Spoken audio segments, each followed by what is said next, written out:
from 1999, The Purple Rain, and Doves Cry, Let's Go Crazy, the legendary music that defined Prince and the Revolution. Well, the music world still mourning the loss of Prince, who left us a year ago on Friday. And now, in honor of a music legend, his original band back together to pay tribute. Revolution, playing at the Fillmore tonight. But first, they are live in the loft this morning. All the members of the Revolution. We're talking about Wendy, Lisa, Brown Mark, Dr. Fink, Bobby Z. They're all here. Here they are, ladies and gentlemen. Members of the Revolution right here live in the loft. Good morning to you. Thank you for coming in. This is a big, I'm a fanboy.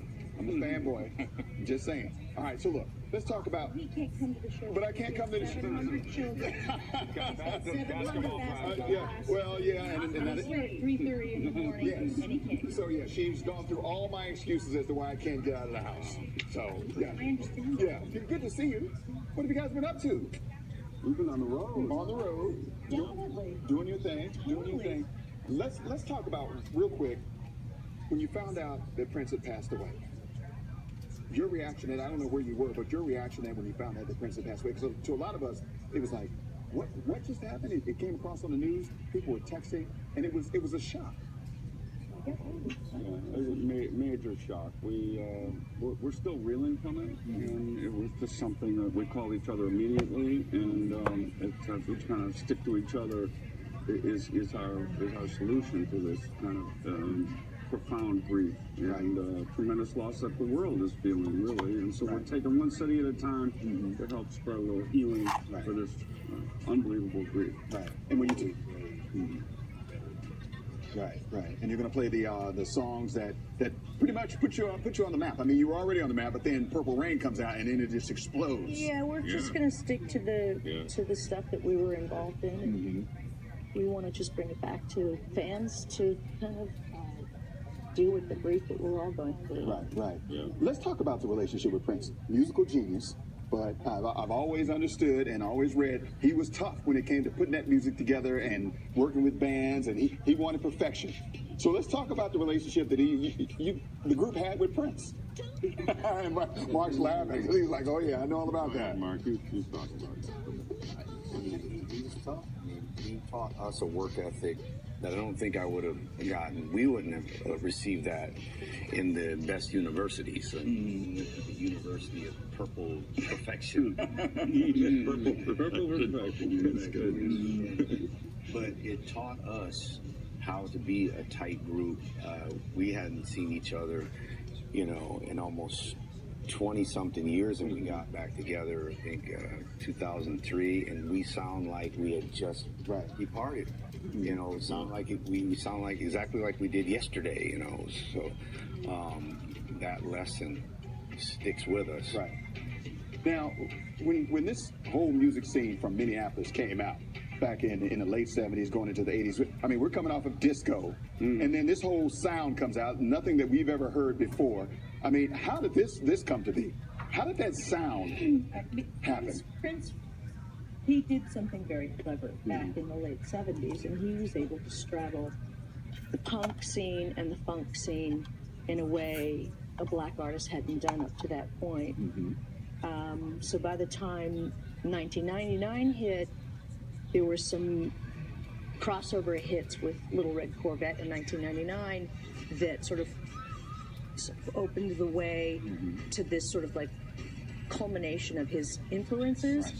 And then when this band was formed, we all came with separate identities and musical influences that he would actually pull from. He could cull his own kind of dream sound from that, and that's how this whole sound came up for Purple Rain, just because of our individual, what we came to, and what we gave him for that creation. Now, Purple Rain, not just the album, but the movie. Again, this is something that we hadn't seen before. That movie was big. All of you were in the movie. What was that experience like?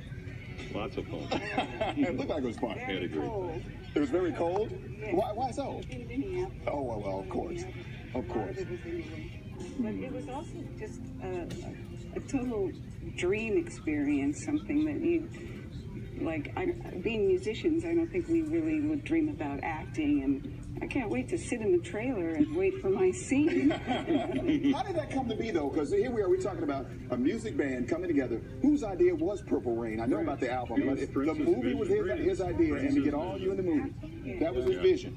He had that vision early, and he was so forward thinking. He came to us and said, "Yeah, we're going to make a movie," and it was like, "What?" He had these visionary moments where he could fulfill with hits. He wrote the songs that's what makes Purple Rain is his brilliant songwriting. Right. Now, when you have success, we also have some breakups because it came to an end at some point. It did indeed.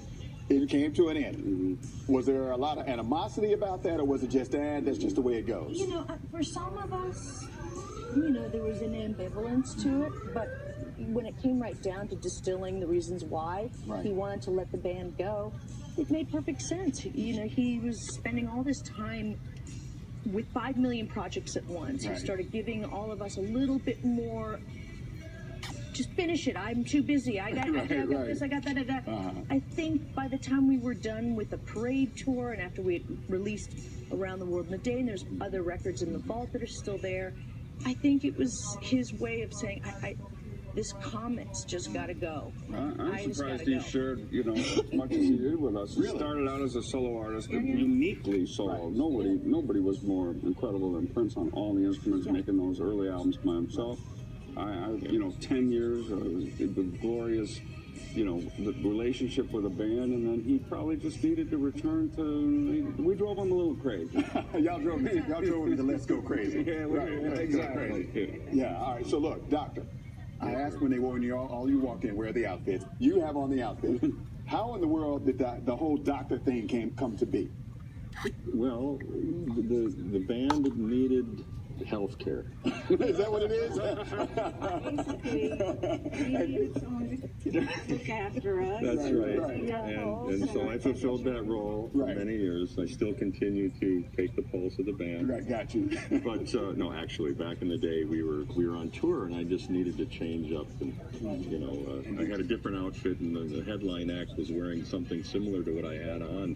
So Prince came to me. Now, is that true? That was Rick James' band? It was Rick James. See, Rick James' band. Somebody in there. So you said, so Prince requested that I change into a different outfit, and we were just talking about it, and he says, "What was your other choices?" And I said, "The guy in a doctor suit." And he goes, "That's it." So they went to a hospital and got one. No, they went to the uniform shop. They actually went to the place in the. And it was in Chicago, actually. Oh, cool.